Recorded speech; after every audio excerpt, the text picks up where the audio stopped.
शिवाय नमस्तुभ्यं भक्तों। आशा करते हैं कि आप स्वस्थ होंगे। आप अपने हृदय से शिव पार्वती को ध्यान में रखकर हरतालिका व्रत कथा सुनिए। मंदार के फूलों की माला से गुथी वेणी और दिव्य वस्त्रों से सुसज्जित मां पार्वती जी तथा जटाओं पर शोभित अर्धचंद्र कपालों की माला धारण किए दिगंबर शिव को मैं नमस्कार करती हूँ।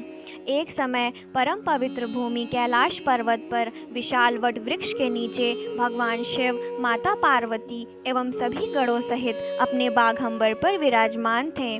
बलवान वीरभद्र, भृंगी, श्रृंगी, नंदी आदि अपने अपने पैरों पर सदाशिव के दरबार की शोभा बढ़ा रहे थे। गंधर्व, किन्नर, ऋषिगण शिव भगवान की विविध अनुष्टुप छंदों में स्तुति गान कर विभिन्न प्रकार के वाद्यों को बजाने में संलग्न थे। उसी सुअवसर पर माता पार्वती जी ने भगवान शिव से दोनों हाथ जोड़कर प्रश्न किया कि हे महेश्वर, मेरे बड़े सौभाग्य हैं जो मैंने आप सरीखे अर्धांगी पति को वरण किया। यदि आप प्रसन्न हो तो क्या मैं जान सकती हूँ कि मैंने वह कौन सा पुण्य दान किया है जिससे आप जैसे जगत के स्वामी पति रूप में मुझे प्राप्त हुए। आप अंतर्यामी हैं, यह मुझ दासी को बताने की कृपा करें। तब पार्वती जी की ऐसी प्रार्थना सुनकर शिव जी बोले, हे वराने, उस समय तुमने एक अति उत्तम पुण्य का संग्रह किया था, जो एक अति गुप्त व्रत है जिसे तुमसे कहता हूँ। यह व्रत भाद्रपद मास के शुक्ल पक्ष की तीज का व्रत है, जो हरतालिका के नाम से प्रसिद्ध है। यह व्रत जैसे तारागणों में चंद्रमा, नव ग्रहों में सूर्य, वर्णों में ब्राह्मण, नदियों में गंगा, पुराणों में महाभारत, वेदों में शाम, इंद्रियों में मन, ऐसा यह व्रत श्रेष्ठ है। जो तीज हस्त नक्षत्र युक्त पड़े तो वह और भी महान पुण्यदायक होता है। ऐसा सुनकर श्री पार्वती जी ने पूछा, हे महेश्वर, मैंने यह व्रत कब और कैसे किया, विस्तार के साथ श्रवण करने की इच्छा है। इतना सुन भगवान शंकर बोले कि हे उमा, भारतवर्ष के उत्तर में यह जो हिमालय श्रेष्ठ पर्वत है, यह नाना प्रकार की धन संपदा, खनिज, वनस्पति, औषधियों से युक्त है। यह हिम शिखरों वाली चोटियों रूपी भुजाओं से आकाश को छूता है और गंगा के कल कल शब्द से शब्दायमान रहता है। यहाँ नाना प्रकार के पशु पक्षी विचरते हैं। इसके राजा का नाम हिमाचल था। वहाँ उनके गृह में तुम भाग्यवती रानी मैना से पैदा हुई थी। तुमने बाल्यकाल से ही मेरी आराधना करना आरंभ कर दिया था। कुछ आयु बढ़ने पर तुमने हिमालय की दुर्गम गुफाओं में जाकर सहेली सहित मुझे पाने हेतु 12 वर्ष का तप आरंभ किया। तुमने ग्रीष्म ऋतु में बाहर चट्टानों पर आसन लगाकर तप किया। वर्षा ऋतु में बाहर पानी में तप किया। हिम ऋतु में पानी में खड़े होकर मेरे ध्यान में संलग्न रही। इस प्रकार 6 ऋतुओं में तपस्या कर ली और जब भी मेरे दर्शन ना मिले तब तुमने उधर उन्मुख होकर केवल वायु सेवन की। फिर वृक्षों के सूखे पत्ते खाकर इस शरीर को क्षीण किया। तुम्हारी इतनी कठिन तपस्या करने पर भी मैं उस उपयुक्त समय की प्रतीक्षा कर रहा था जब तुम्हारी तपस्या और अधिक कठोर हो और तुम्हारे पिता के हृदय में तुम्हारे विवाह का विचार उत्पन्न हो। एक दिन तुम्हारे तेजस्वी स्वरूप और तुम्हारी विवाह योग्य आयु को देखकर तुम्हारे पिता को चिंता होने लगी कि मुझे अपनी ऐसी कन्या के लिए उपयुक्त वर की खोज करनी चाहिए। उन्हीं दिनों नारद जी भ्रमण करते हुए हिमाचल क्षेत्र में आए और वहां तुमको देखा। यह जानकर कि तुम राजा हिमाचल की पुत्री हो, वे तुम्हारे पिता के यहाँ गए। राजा ने अति हर्ष के साथ महर्षि का स्वागत पूजन किया और उन्हें योग्य आसन देकर उनसे उपस्थित होने का कारण जानने को नारद जी की बातों को सदा निराली होती हैं। उन्होंने तुम्हारे पिता से प्रश्न किया कि आप बताएं, आपके मुखमंडल पर चिंता की रेखाएं क्यों हैं। राजा ने कहा, हे तपोधन, तुम मेरी पुत्री को देख चुके हो, मुझे उसके लिए योग्य वर की चिंता सता रही है। इस पर नारद जी ने तुरंत कहा, मैं अभी बैकुंठ से आ रहा हूँ। मेरी सम्मति यदि आपको स्वीकार हो तो आपकी पुत्री के लिए बैकुंठ निवासी शेष शैया भगवान विष्णु योग्य वर हैं। वे आपकी कन्या का वरण स्वीकार कर लेंगे। इस पर तुम्हारे पिता आनंदित हुए और बोले, यदि विष्णु जी को मेरी कन्या स्वीकार हो तो मेरा सौभाग्य होगा। मैं अवश्य ही अपनी कन्या उमा का वाग्दान विष्णु जी को करूँगा। नारद जी तो ऐसा सुनकर बैकुंठ चले गए। इधर तुम्हारे पिता महाराज हिमाचल ने प्रसन्नता के साथ तुम्हें ये समाचार सुनाया कि विष्णु जी से तुम्हारा विवाह मैंने निश्चित कर दिया है। ऐसा सुनते ही तुमने महान दुख में अपने को पाया और पिता के चले जाने के पश्चात तुम अत्यंत व्याकुल हो विलाप करने लगी, प्राण त्यागने की बात सोचने लगी। जब तुम्हारी सखी ने तुम्हें इस प्रकार दुखी देखा तो कारण पूछा। तुमने अपनी सखी को सब वृतांत सुनाया और कहा कि तुम जानती हो कि मैंने कैलाशपति महादेव के लिए तप किया है और मैं उनको अपना पति मान चुकी हूँ। अतः मैं प्राण त्याग के अतिरिक्त और क्या करना चाहूँगी। तब तुम्हारी सखी ने तुम्हें संतावना देते हुए कहा, देवी तुम प्राण त्यागने की क्यों सोचती हो। मैं तुम्हें ऐसे स्थान पर ले चलूंगी जहां आपको आपके पिताजी अथवा कोई अन्य खोज न सकेगा। वहां तुम तपस्या में तब तक लीन रहना जब तक कि महेश्वर प्रसन्न ना हो और तुम्हारा वरण ना कर ले।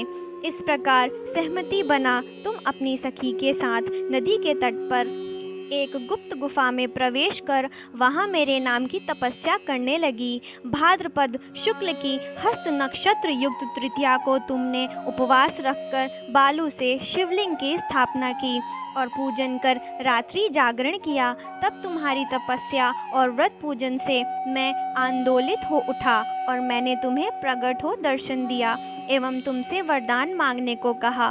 तब तुमने लज्जा युक्त हो अपने सिर को झुकाए कहा, आप सब जानते हैं, यदि आप मुझसे प्रसन्न हैं तो मुझे अपनी अर्धांगिनी रूप में स्वीकार करें।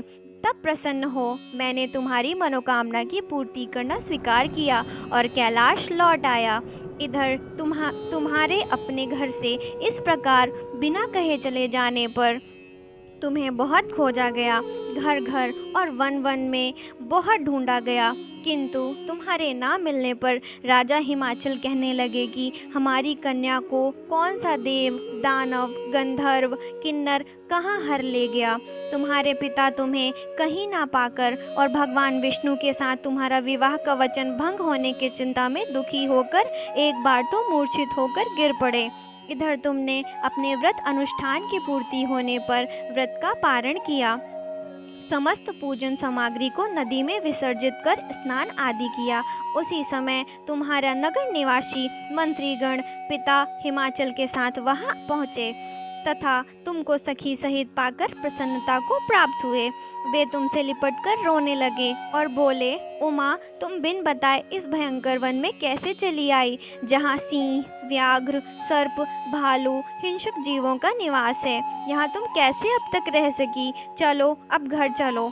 देखो तुम्हारी माता यदि सभी तुम्हारे इस प्रकार चले आने से दुखी हैं। यह सुनकर तुमने कहा, पिताजी आपने जो मेरा विवाह विष्णु जी के साथ करना स्वीकार किया है, इससे मैं इसी वन में रहकर अपने प्राण विसर्जन करूंगी।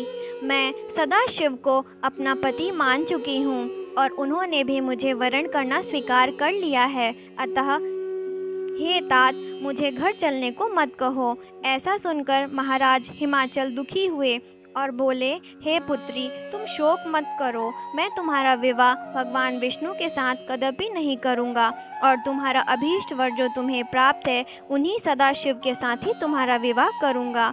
अब घर चलो। इतना सुनकर तुम खुशी खुशी अपनी सहेली के साथ नगर में गई और अपनी माता तथा सहेलियों से मिली। सभी ओर आनंद और प्रसन्नता छा गई। एक शुभ मुहूर्त में वेद विधि के साथ तुम्हारे पिता हिमाचल और माता महारानी मैना ने हमारे साथ तुम्हारा विवाह कर दिया। हे पार्वती, उसी व्रत के प्रभाव से तुमने ऐसे सौभाग्य को प्राप्त किया है। यह व्रत राज मैंने अब तक किसी को नहीं बताया है। हे सौभाग्यशालिनी सहेली ने जो तुम्हारा हरण कर हिमालय की गुफा में रहकर तीज के दिन जो मेरा व्रत कराया, इसी से इसका नाम हरतालिका तीज व्रत पड़ा और सब व्रतों का व्रतराज हुआ। भोलेनाथ शिव शंकर से यह सब प्राचीन कथा सुनकर माता पार्वती अति प्रसन्न हुई और बोली, प्रभो, आपने मेरे साथ अपने मिलने की कथा सुनाकर मुझे प्रसन्न किया, पर इस व्रत के करने का जो विधान है वह इससे प्राप्त होने वाला फल मुझे नहीं बताया। कृपा करके मुझे इसको करने की विधि व पृथक पृथक फल की सुनाइए।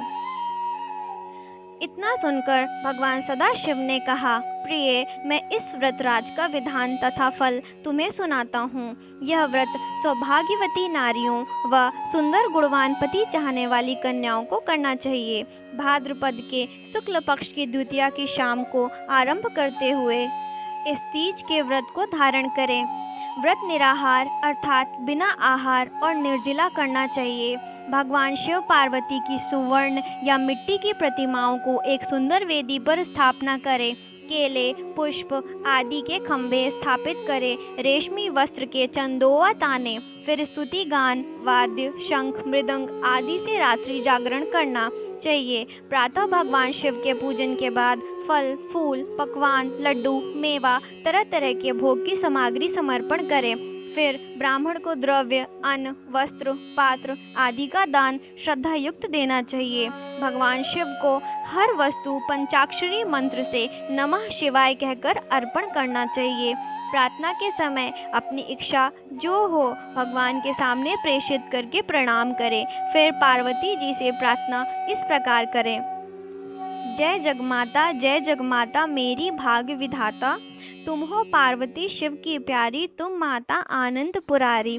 सती संतों में रेख तुम्हारी, जय हो आनंद दाता। इच्छित वर मैं तुमसे पाऊं, भूल चूक का दुख न उठाऊं। भाव भक्ति से तुमको पाऊं, कर दो पूरन बाता। प्रार्थना के बाद पुष्पों को दोनों हाथों में लेकर पुष्पांजलि समर्पित करें। फिर चतुर्थी को शिवलिंग, नदी या तालाब में विसर्जन करें। फिर 3 ब्राह्मणों को भोजन करा के दक्षिणा देवें। इस प्रकार यह व्रत पूर्ण करने से नारी सौभाग्यवती होती है तथा धन व पुत्र पौत्रों से सुखी होकर जीवन व्यतीत करती है। कन्याओं को व्रत करने से कुलीन, विद्वान, धनवान वर प्राप्त होने का सौभाग्य मिलता है।